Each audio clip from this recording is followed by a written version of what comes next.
Radha Ramana Hari Govind Jai Jai. I described how Chaitanya Mahaprabhu went to Puri and there he met with Sarvabhauma Bhattacharya. Sarvabhauma Bhattacharya, he was Mayavad philosophy, impersonalist. So I want to talk about impersonalism and Mayavad philosophy, glorifying my Guru Maharaj, our Srila Prabhupada. Namaste Saraswati Deve, Gauravani Pracharane. All glories to you. You're the servant of Srila Saraswati Prabhupada and Gauravani Pracharane. You're giving Gauravani the real message of Gaura, Chaitanya Mahaprabhu. What that real message is, Srila Gurudev is explaining in great detail, and that we'll also discuss. Then, Nirvishesha Shunyavadi, Paschachi Deshitarani. And you're freeing, you're delivering the Western world from Nirvishesha Shunyavadi, from impersonalism and voidism. So I want to talk briefly about impersonalism and voidism.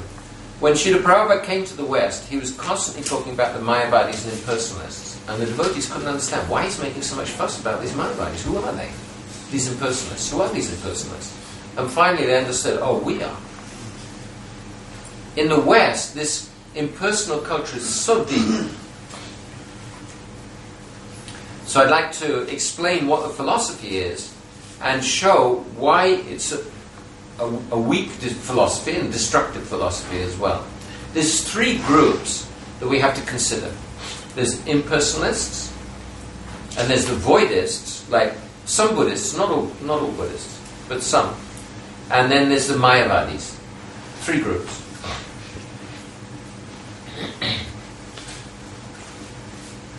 They're all impersonal. They're all impersonal in the sense that they don't accept the personality of the Supreme Personality of Godhead, or they don't worship that Supreme Personality of Godhead. Impersonalists, they want to merge into Brahman, or they want to merge into the existence of the Lord. They want to merge into Brahman, become one with Brahman. So they consider that the ultimate perfection is without personality, without qualities, like this. It's all one. Oneness. Aham Brahmasmi. And they think that this is illusion, this whole life is illusion, so they want to merge into the oneness. There's a difference between the impersonalists and the Mayavadis. I'll explain that. Mayavadis, they're following a philosophy which was put forward by Shankaracharya. Shankara means Shivji. So Shankaracharya, actually, he's an incarnation of Lord Shiva. And, Hindus know that, so they say, well, he's Shivji, he must be telling the truth. But actually in the Puranas, in Shiv Purana, Padma Purana, it's explained that Hari told Shiv that you go to the material world and you preach a false philosophy. You preach that the individual soul and the Supreme Soul, or Paramatma, they're one. As such Shastra.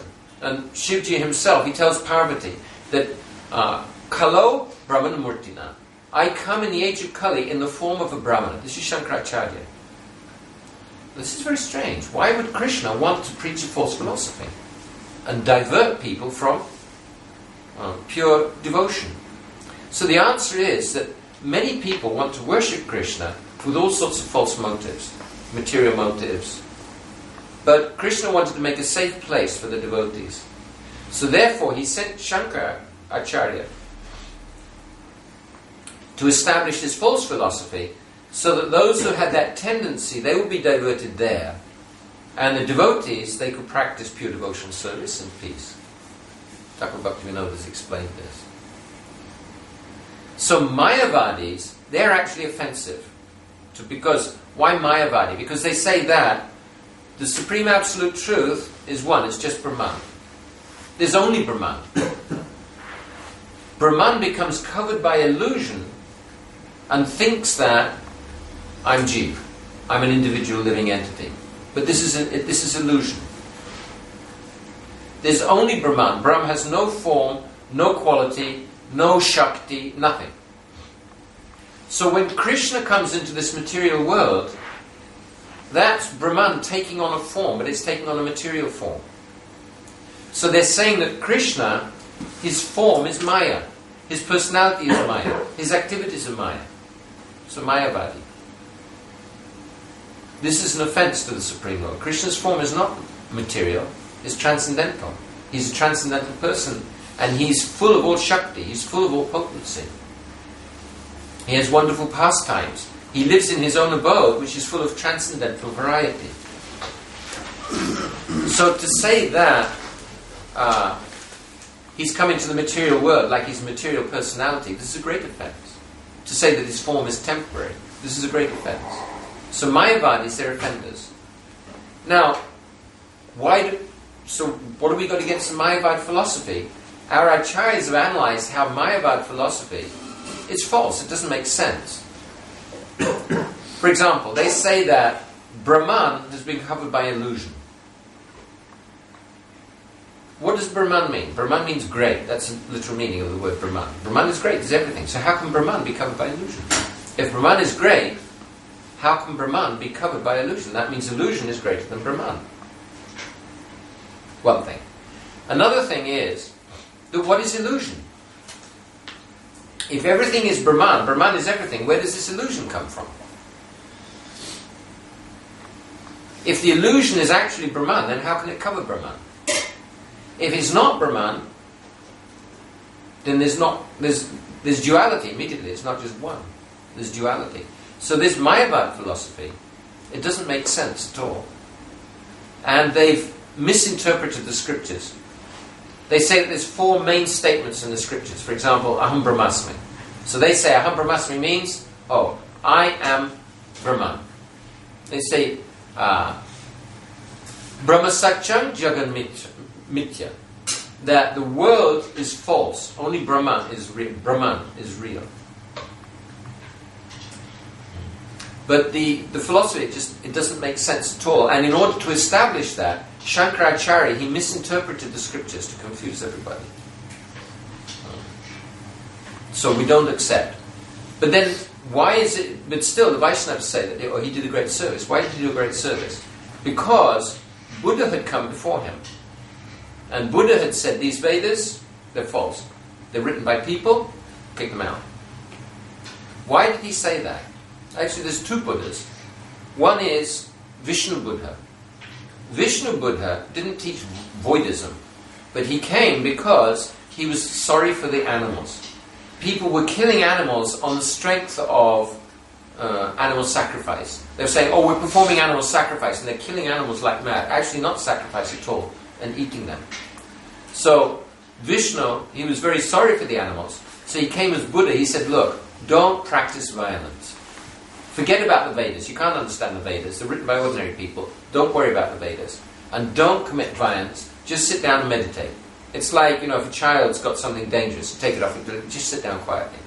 So this was basically Buddha's philosophy. This was Vishnu Buddha. And then Gautama Buddha, later he came. Vishnu Buddha was born in Gaya. And Gautama Buddha, he was born in Nepal, and then he came to Gaya, and he got enlightenment in Gaya. So,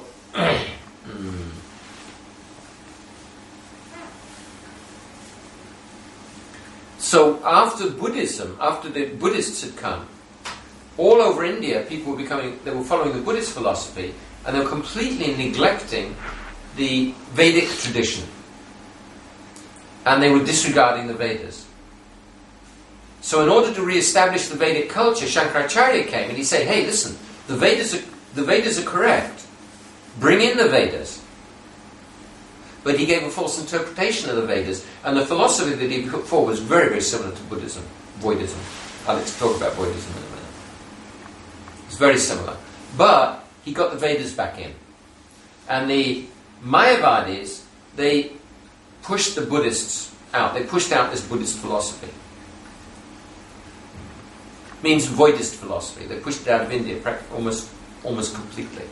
So then the Vedas were there, but people didn't know how to understand them. So then the Vaishnavacharyas came, Ramanujacharya, Madhvacharya, Nimbaditya, Vishnu Swami. They came and then finally Chaitanya Mahaprabhu, and they re-established the real purport of the Vedas. So actually, Shankaracharya, he did a great service because he started to reinstate Vedic culture into India. He paved the way for the Vaishnavacharyas.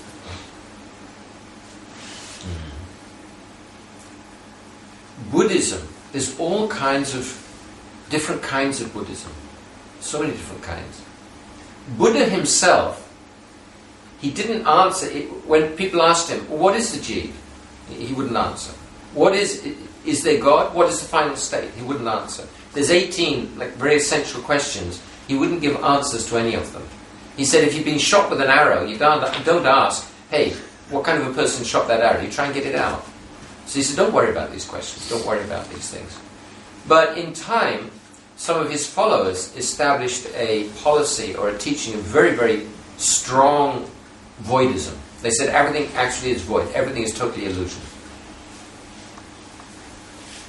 Mayavadis, or the impersonalists, they accept that the Supreme Lord exists, or they accept that there's a spiritual reality. But the voidists, they don't accept anything. Their idea is shunyavad, that everything is void. Nowadays, many, many Buddhists, they accept, yes, shunya is void, but that void is not empty. It's alive. So in this way, their shunyavad, their version of shunyavad, they're accepting that it's empty, but it's empty of material qualifications, but still it has life. So in other words, it's similar, or it's like a first step towards our philosophy, that there's a Supreme Lord who is completely transcendental. He can't be described in any way, in any material way. But he's alive. The Supreme Absolute Truth is a living entity, but is completely devoid of any material characteristics. So many Buddhists actually will be, if we can point this out tactfully, they'll be quite happy to accept that. Last summer when I was staying with Buddharas, there was one Korean lady. She's been studying Zen under a Zen master, and she read Bhagavad Gita. She said this philosophy is exactly the same as our philosophy. And I was reading his teachings, the teachings of her master, and he's saying that the void is devoid of qualities, but it's alive. So there's not as great a conflict with some of them, the pure voidists, but a lot of them there's not so much conflict. But still, they're not at the moment accepting the personality of Godhead. And it may be very difficult for them to understand that actually there can be a transcendental personality with transcendental form, which isn't in any way material. Difficult for them to make that contrast. So there's these three groups of people. The impersonalists, they want to merge into the Brahman. They may know about the Supreme Lord, and they may know that the Brahman is his bodily effulgence, but still they want to merge into Brahman. They don't want to perform bhakti. That's one group. They accept the existence of the Lord, so they're not offenders in that way. Shukadev Goswami, he was impersonalist, but Vyasadeva kindly instructed him about Srimad Bhagavatam, and he became attracted to the pastimes of the Lord. The four Kumars, they were also impersonalists, but when they met with Lord Narayan in Vaikuntha, they smelt the saffron and tulsi on his lotus feet.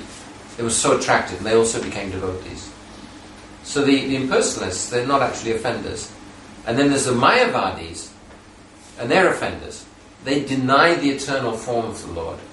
And they say that Krishna is Maya, his activities are Maya, and their philosophy of illusion, it doesn't make sense at all. And then the voidist philosophy, they're saying that everything is nothing. So these three groups, Nirvishesha Shunyavadi, the influence actually is very strong on us because we're coming from a culture which is full of this. Like material science, it's like voidism. Everything comes from nothing. You know the Big Bang? Everything comes from nothing. So, in as much as we're part of material society, that tendency is there to accept what they're saying. So we should try to understand that. Vaishnava conclusion, try to understand that Krishna is the Supreme Lord, that the living entities and the material world, that it's all his energy.